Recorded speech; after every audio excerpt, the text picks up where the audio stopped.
성경에 등장하는 인물 중에서 이름이 같은 사람들이 여럿이 있습니다. 그 중에서 요셉이라는 이름입니다. 구약 성경에 야곱의 아들 요셉은 애굽의 노예로 팔려갔지만 국무총리가 되어서 이스라엘 민족 형성의 기초가 되어집니다. 예수님께서 십자가에 못 박혀 죽으셨을 때에 예수님을 장사하겠다고 낯선 사람이 있었으니 그는 바로 아리마대 사람 요셉입니다. 예수님께서 이 땅에 오실 때 마리아의 몸을 통하여서 이 땅에 오시는데 이때 그 바로 약혼자가 요셉입니다. 오늘은 요셉의 모습과 마리아의 모습, 이 두 사람의 모습을 소개하면서 이 땅에 오시게 된 예수님에 대한 나심을 말씀드리려고 합니다. 먼저 요셉의 모습은 어떠했을까요? 예수 그리스도의 태어나심은 이러합니다. 마리아가 요셉과 약혼하고 나서 살기 전에, 즉 결혼하기 전에 마리아가 성령으로 잉태된 사실이 드러났습니다. 요셉은 의로운 사람이라 약혼자에게 부끄러움을 주지 않으려고 가만히 파혼하려고 했습니다. 요셉이 이렇게 생각하고 있을 때에 천사가 나타나서 마리아에게 잉태되어진 아이는 성령으로 잉태되어진 아이다. 그리고 그 아이는 아들이다. 그리고 그 이름을 예수라 하라. 이렇게 현몽합니다. 그리고 요셉은 이 모든 일들을 받아들이게 되어집니다. 요셉을 의롭다고 합니다. 임신했다는 사실을 알게 되었을 때 요셉의 선택은 무엇이었습니까? 가만히 끊고자 하는 것이었습니다. 자신과 동침하지 않은 약혼녀 마리아가 임신했다는 사실, 어떻게 받아들일 수가 있겠습니까? 기가 막힐 노릇입니다. 이 사실을 사람들에게 말한다라면 파혼과 더불어서 마리아는 돌에 맞아 죽을 것이 뻔합니다. 간음이 의심되는 여인입니다. 아니, 간음이 확실하다고 여겨질 수 있는 상황입니다. 하지만 요셉은 드러내지 아니하고 가만히 끊고자 했다는 것입니다. 드러내지 않고 어떻게 가만히 끊을 수 있습니까?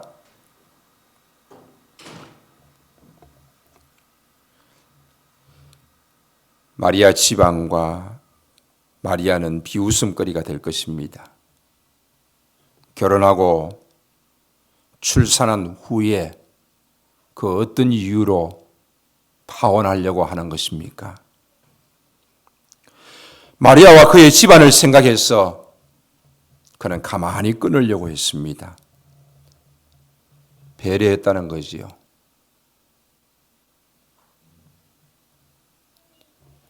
이러한 요셉의 모습을 의롭다라고 말하고 있습니다. 요셉의 의로운 모습을 누군가를 배려하는 모습으로 나타내고 있습니다. 우리가 누군가를 배려한다는 것은 참으로 귀하고 복된 일입니다. 야고보서 1장 27절에 하나님 아버지 앞에서 정결하고 더러움이 없는 경건은 곧 고아와 과부를 그 환난 중에서 돌보고 또 자기를 지켜 새 속에 물들지 아니하는 그것이니라 라고 말씀하고 있습니다. 세상 가운데 고아와 과부 환난 중에 있는 자들을 돌보는 것, 배려하는 것, 이것은 성경이 구약 시대 때부터 계속해서 말씀하고 있는 것입니다.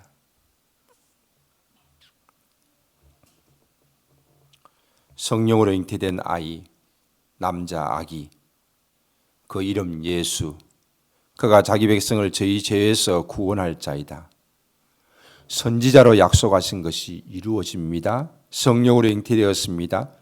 그런데 왜 하필이면 제 약혼자입니까? 왜 하필이면 접니까?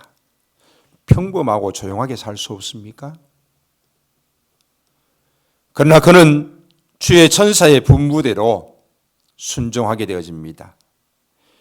이 땅에서 하나님의 뜻을 이루어 드린다는 것은 영광스럽고 칭찬받을 만한 일입니다. 그러나 내가 요셉의 입장이라면 과연 그렇게 할 수 있을까? 주의 사자의 분부대로 행할 수 있을까? 가만히 끊을 수 있을까? 많은 사람들로 하여금 생각나게 합니다. 마리아의 나이를 학자들은 16 정도로 보고 있습니다. 그 당시 결혼 연령으로. 그렇다고 보면은 요셉의 나이도 역시 많지가 않습니다. 그런 요셉이 이런 아름다운 모습을 보여주면서 성경은 그를 의롭다라고 말하고 있습니다. 두 번째 마리아의 모습을 소개하겠습니다. 마태, 마가, 누가에 예수님의 나시는 사건들을 기록하고 있습니다. 또 하나를 소개드립니다. 여섯째 달에 천사 가브리엘이 하나님의 보내심을 받아 갈릴리 나사렛이라는 동네에 가서 다윗의 자손이라 하는 사람과 약혼한 처녀에게 이르니, 그 처녀의 이름은 마리아라. 그에게 들어가 이르되 은혜를 받은 자여 평안할지어다, 주께서 너와 함께 하시도다 하니, 처녀가 그 말을 듣고 놀라 이런 인사가 어찌함인가 생각하며 천사가 이르되 마리아여 무서워하지 말라, 내가 하나님께 은혜를 입었느니라. 보라, 처녀가 잉태하여 아들을 낳으리니 그 이름을 예수라 하라. 그가 큰 자가 되고 지극히 높으신 이의 아들이라 일컬어질 것이요 주 하나님께서 그 조상 다윗의 왕위를 그에게 주시리라. 마리아가 천사에게 말하되 나는 남자를 알지 못하니 어찌 이 일이 있을 수 있습니까? 천사가 대답하여 이르되 성령이 내게 임하고 지극히 높으신 이의 능력이 너를 덮으리니 이름으로 나실 바 거룩한 이는 하나님의 아들이라 일컬어지리라. 보라, 내 친족 엘리사벳도 늙어서 아들을 가졌느니라. 본래 임신하지 못한다고 알려진 네가 이미 6달이 되었다. 대저 하나님의 모든 말씀은 능하지 못하심이 없느니라. 마리아가 이르되 주여, 주의 여종이오니 말씀대로 내게 이루어지이다 하매 천사가 떠나니라. 6째 달이라는 것은 세례 요한의 어머니 엘리사벳의 임신한 달을 말하고 있습니다. 그리고 마리아가 남자를 알지 못했다는 것은 동정녀인 것을 보여주고 있습니다. 요셉은 다윗의 후손입니다. 천사는 마리아에게 평안을 전했고 마리아는 천사의 인사를 받고 당황했습니다. 천사는 마리아에게 아들을 잉태할 것이고 그가 하나님의 아들이며 조상 다윗의 왕위를 주실 것이며 영원히 다스릴 왕이 될 것이라고 설명해 주었습니다. 마리아는 자신에게 어떻게 이런 일이 일어날 수 있는가? 남자를 알지 못하는데 어떻게 임신할 수 있는가? 반문했습니다. 천사는 말합니다. 성령이 임하시고 지극히 높으신 이의 능력이 너를 덮으면은, 즉 하나님이 하시면은 이 모든 것이 가능하다라고 설명해 주고 있습니다. 그러면서 또 하나의 이적을 그에게 보여줍니다. 바로 너의 친족 엘리사벳이, 늙은 엘리사벳이 아이를 가졌는데 6달이나 되었다는 것입니다. 이에 마리아는 주의 여종이오니 말씀대로 내게 이루어지이다라고 말하면서 순종하게 되어집니다. 이것이 마리아의 모습입니다. 그리고 누가복음 1장에 보면은 마리아가 일어나 빨리 산골로 가서 유다 한 동네에 이르러 사가랴의 집에 들어가 엘리사벳에게 문안하니, 짧은 거리가 아닙니다. 그것도 임신한 한 여인이 많은 시간을 걸려서 찾아갔습니다. 엘리사벳이 마리아가 문안함을 들으며 아이가 복중에서 뛰노는지라 엘리사벳이 성령의 충만함을 받아 큰 소리로 불러 이르되 여자 중에 내가 복이 있으며 내 태중의 아이도 복이 있도다. 내 주의 어머니가 내게 나오니 이 어찌 된 일인가? 보라, 내 문안하는 소리가 내 귀에 들릴 때에 아이가 복중에서 기쁨으로 뛰놀았도다. 주께서 하신 말씀이 반드시 이루어지리라고 믿은 그 여자에게 복이 있도다. 엘리사벳은 잉태할 수 없는 나이에 아이를 가졌습니다. 벌써 6달이 되었습니다. 엘리사벳은 성령의 충만함을 받아서 찾아온 마리아가 가진 아이가 특별한 존재임을 말하면서 찬양과 영광을 돌리게 되어집니다. 마리아가 가진 그 아이가 자신의 주인임을 고백합니다. 엘리사벳은 마리아의 믿음을 축복하고 하나님의 신실함을 보았습니다. 축복의 메시지를 나누면서 더욱더 이들의 만남은 믿음이 견고하게 되어집니다. 엘리사벳이 말씀대로 이루어질 것을 믿는 마리아를 축복했듯이 우리 가운데 일어난 그 기적, 또 누군가에게 일어날 그 기적을 우리는 축복할 수가 있는 것입니다. 마리아의 고백, 주의 여종이오니 말씀대로 내게 이루어지이다. 주의 여종이오니 자신을 주님의 종으로 고백하고 있습니다. 말씀대로 이루어진다. 이것은 죽음을 각오한 순종입니다. 뱃속의 아이가, 그 아이로 말미암아서 자신은 돌에 맞아 죽을지도 모릅니다. 죽어도 하나님께서 나를 사용하시고 주님의 뜻하신 것이 이루어진다라면은 주님의 말씀대로 이루어지기를 원합니다 라고 고백하고 있습니다. 마리아에게 임하신 성령님은 엘리사벳에게도 임했습니다. 하나님께서는 엘리사벳 가운데 역사하시고 마리아 가운데 역사하셨습니다.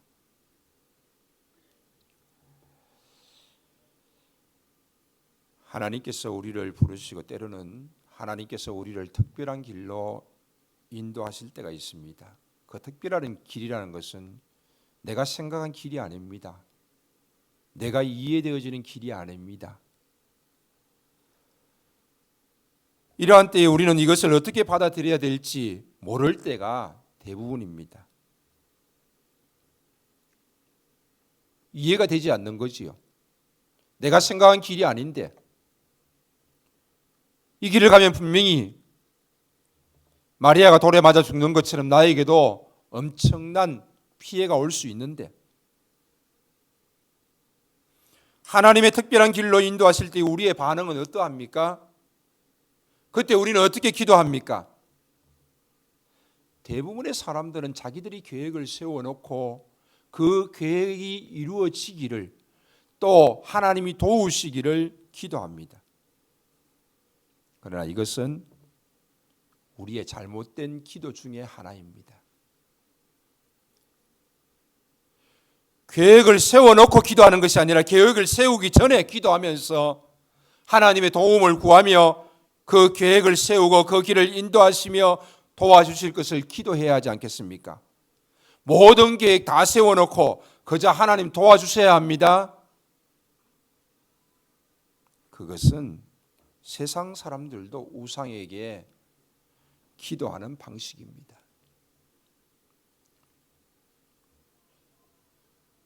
세계의 중심은 나 자신이다.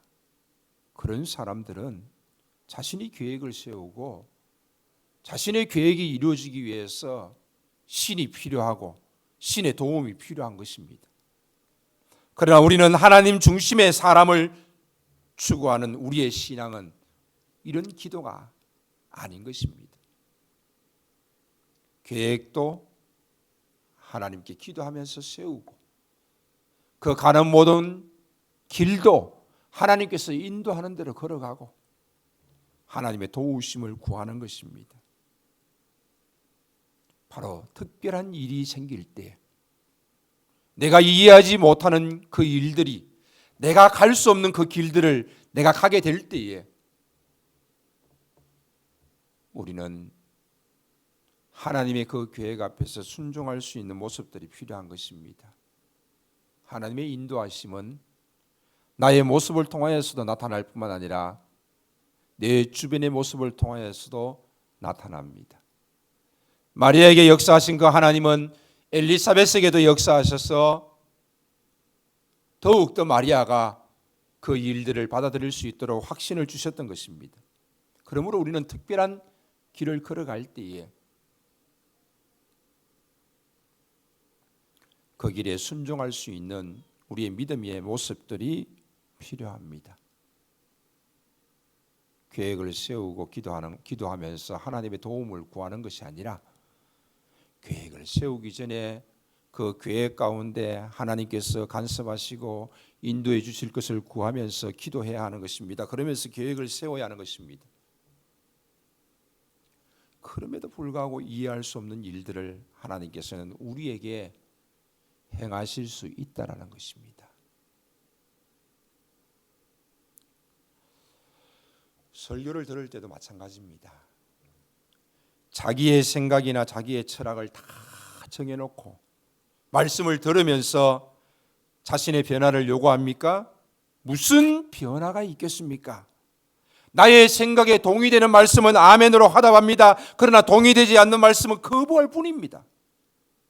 자신의 생각이나 자신의 철학을 내려놓고 하나님의 말씀에 귀를 기울이며 들을 때에 그 속에서 말씀이 나의 삶의 가치관이 되어지고 성경적인 세계관이 되어지고 자신을 변화시킬 수 있는 것입니다. 하나님의 말씀을 들을 때에 전혀 자신의 철학과 자신의 경험으로 살아온 그 삶을 내려놓으려고 하지 않을 수 있습니다.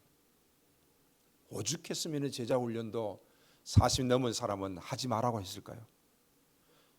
인생 40이 넘으면서 고집과 아집으로 가득 찰 수 있다는 것입니다. 그러나 나이가 들면 들수록 고집스럽고 아집스러운 모습으로 남을 수도 있지만 나이가 들면 들수록 더 부드러워지고 온유해지는 모습으로 남을 수 있습니다. 하나님 앞에서 우리의 인생이 설 때에 더욱 겸손해지는 것입니다. 하나님의 말씀 앞에서 순종하면서 말씀으로 변화될 수 있는 여러분의 모습들이 된다라면 이보다 귀한 은혜가 어디 있겠습니까?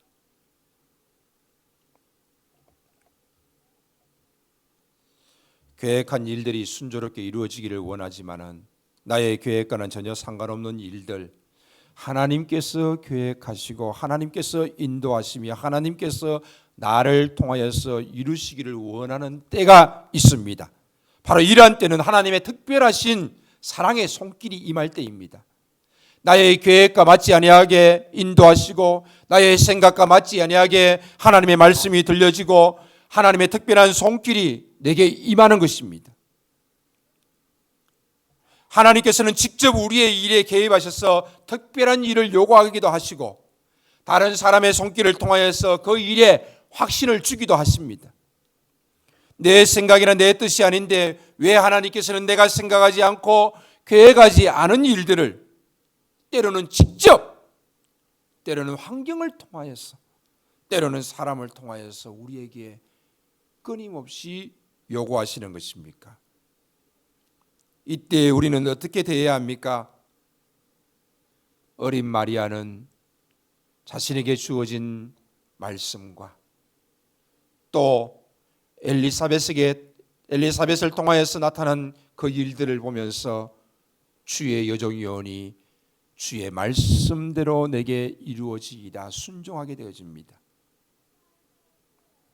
하나님께서 교회에 가시고 요구하시는 것은 이 어린 소녀가 감당하기에는 너무나도 크고 힘들다는 것을 우리는 생각해야 합니다. 마찬가지 여러분들에게도 마찬가지입니다. 하나님의 특별하신 섭리와 특별하신 계획이 여러분에게 지금 임할 때에 역시 여러분들도 그 일들이 순종하는데 힘들고 어렵다는 사실입니다. 하지만 성령께서 친히 역사하시고 은혜와 평강을 주시고 또 주변을 통하여서 환경을 통하여서 확신을 주실 때에 우리는 여기에 순종해야 합니다. 자신의 계획이 아니라고 거부할 수도 있고 자신의 생각이 아니라고 거부할 수도 있습니다. 그러나 하나님의 계획과 하나님의 생각은 우리보다 훨씬 더 크시고 깊으십니다. 하나님의 그 계획 속에서 자신이 희생되어진다는 것을 받아들일 수 없을 수도 있습니다. 그러나 희생을 각오하고 하나님의 말씀을 받아들이는 것이 바로 그것이 순종입니다.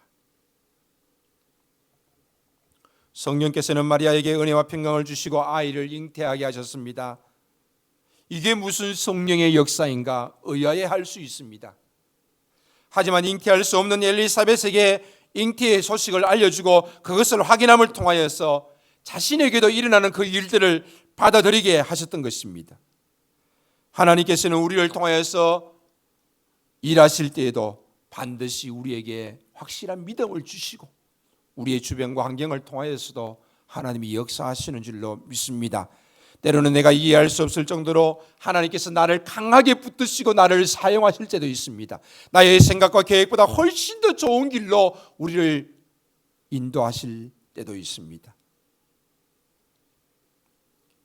때로는 다른 사람들이 그것을 이해할 수 없습니다. 하지만 나와 하나님만이 아는 그 비밀, 하나님만이 아시는 그 은혜를 우리가 기억하면서 우리는 나아갈 수 있는 것입니다. 객관적이지 않을 수도 있습니다. 참 주관적일 수도 있습니다. 그럼에도 불구하고 하나님은 나의 마음과 또 내 주변과 사람을 통하여서 우리에게 확실하게 그 길들을 보여주십니다. 말할 수 없는 이 은혜, 하나님이 우리와 함께 하십니다.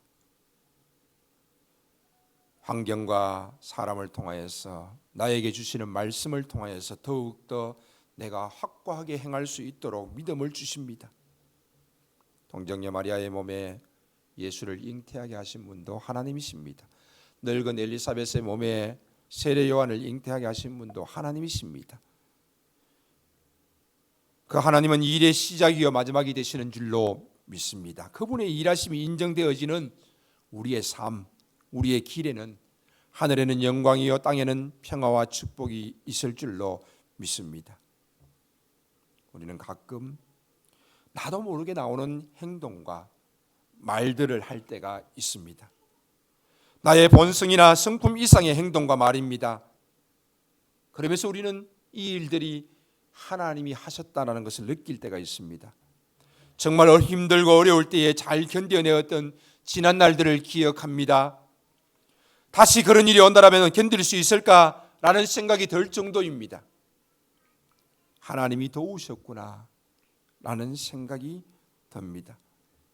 이 모든 것이 우리 안에 거하시며 우리를 인도하시는 성령님의 도우심이라는 사실입니다. 왜 하나님이 이 일을 하시는지 이해하지 못할 때도 있습니다. 그러나 하나님이 하시면은 능치 못한 일이 없는 줄로 믿습니다. 하나님께서는 하나님의 일을 계획하시고 하나님의 일을 하실 때에 마리아와 요셉을 통하여서 큰 일들을 하셨습니다. 연약한 우리를 통하여서 하나님께서는 그 일들을 하시기를 원하십니다. 이 땅에 예수님이 오실 때에도 요셉과 마리아가 필요했듯이 오늘날 우리의 삶 속에서 예수님이 오실 때에도 마리아와 요셉 같은 사람들이 필요한 것입니다. 하나님께서 가장 원하시는 하나님의 가장 귀한 뜻이 무엇이겠습니까? 바로 그것은 누군가의 삶 속에서 예수 그리스도를 받아들이는 것입니다. 우리가 누군가에게 예수 그리스도를 소개하고 그 누군가가 예수 그리스도께로 인도될 수 있다라면은, 그 누군가가 예수 그리스도께로 마음을 바꿀 수 있다라면은 이보다 더 크고 귀한 일이 어디 있겠습니까? 물론 하나님이 하시면 능히 하실 수 있는 줄로 믿습니다. 그러나 하나님께서는 요셉과 마리아를 통하여서 일하기를 원하셨습니다. 여러분을 통하여서 일하기를 원하십니다. 우리의 가족을 하나님께로 인도하는 일, 어떻게 보면 가족들이 가장 하기 힘든 일일 수도 있습니다. 그러나 하나님이 포기하지 않으신다라면 우리의 가족들이 포기하지 않아야지. 하나님이 포기하지 않는다라면 우리의 이웃들이 포기하지 않아야지요.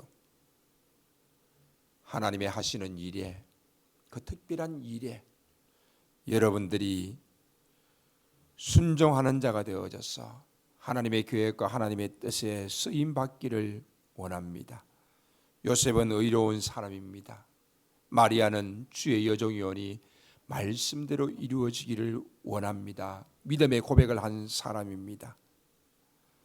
오늘도 우리의 삶을 통하여서 한 영혼 한 영혼을 주님께로 인도할 수 있기를 바랍니다.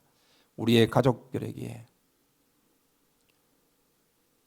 그들에게 예수 그리스도의 길로 인도할 수 있기를 원합니다. 말씀을 맺습니다. 요셉이 의로운 사람이다라는 것은 요셉이 배려하는 사람이라는 것입니다. 의롭다는 것은 바르다는 것입니다. 뭐가 바릅니까? 하나님과의 관계가 발라야 하는 것입니다. 이웃과의 관계가 발라야 하는 것입니다. 그러면서 관계가 바른 사람은 그 도리를 하는 것입니다. 하나님께 도리를 하는 것이고 이웃에게 도리를 하는 것입니다. 바로 요셉은 하나님과의 바른 관계 속에서 또 이웃과의 바른 관계 속에서 마리아와 그의 가족들에게 도리를 하고 있는 것입니다. 바로 이것을 우리는 째다카라고 합니다. 의라고 하는 것입니다.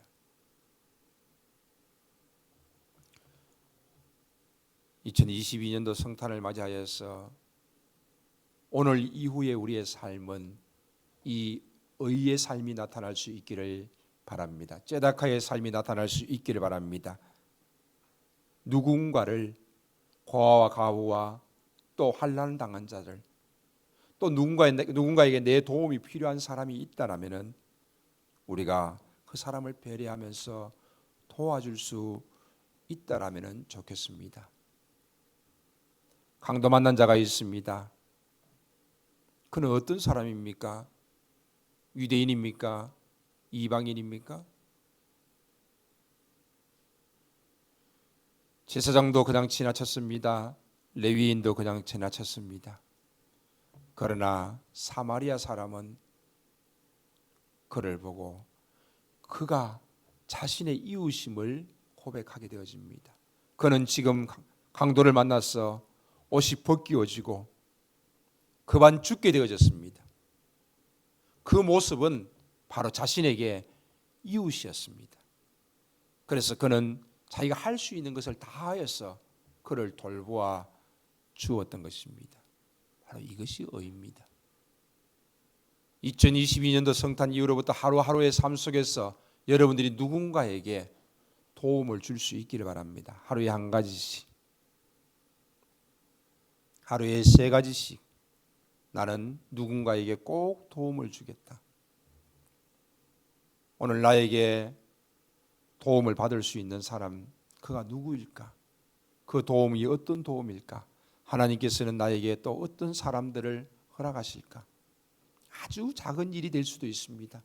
그 일들이 큰 일이 될 수도 있습니다.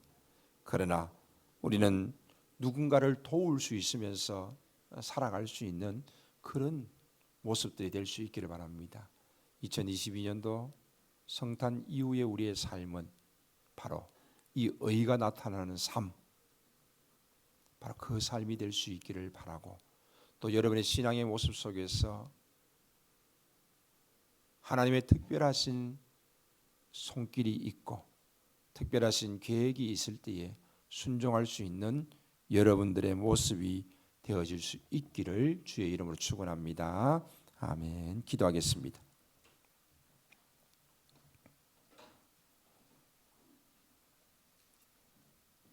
하나님,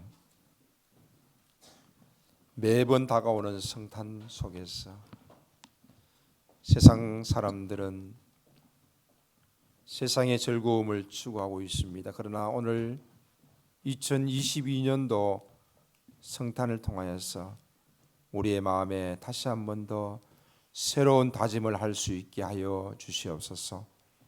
하나님의 특별하신 손길이 임하고 특별하신 계획들이 우리 가운데 임할 때에 우리가 순종할 수 있는 모습들이 되게 하여 주시옵소서. 주의 여정연이 말씀대로 이루어지기를 원합니다. 또한 요셉처럼 의로운 사람이 되게 하여 주시옵소서. 하루하루의 삶 속에서 내가 누군가를 도울 수 있기를 원합니다. 누군가에게 하나님의 사랑을 베풀 수 있기를 원합니다. 이 일 가운데 우리를 사용하여 주셔서 우리를 통하여서 많은 영혼들을 주께로 인도할 수 있도록 역사하여 주시옵소서. 감사를 드리며 예수님의 이름으로 기도하옵나이다. 아멘. 이 땅에 오신 우리 주 예수 그리스도의 은혜와 독생자 주시기까지 사랑하시는 하나님의 끝없는 사랑하심과 늘 우리와 함께 하시는 성령님의 감동감과 교통하시는 역사가 오늘도 아기 예수의 오심을 경배하면서 우리의 삶 가운데 주님이 나타나기를 원하는 주의 사랑하는 모든 권속들 가운데 가정과 교회 위에 특별히 D6 사역 위에 이제로부터 영원토록 함께 있을지어다. 아멘.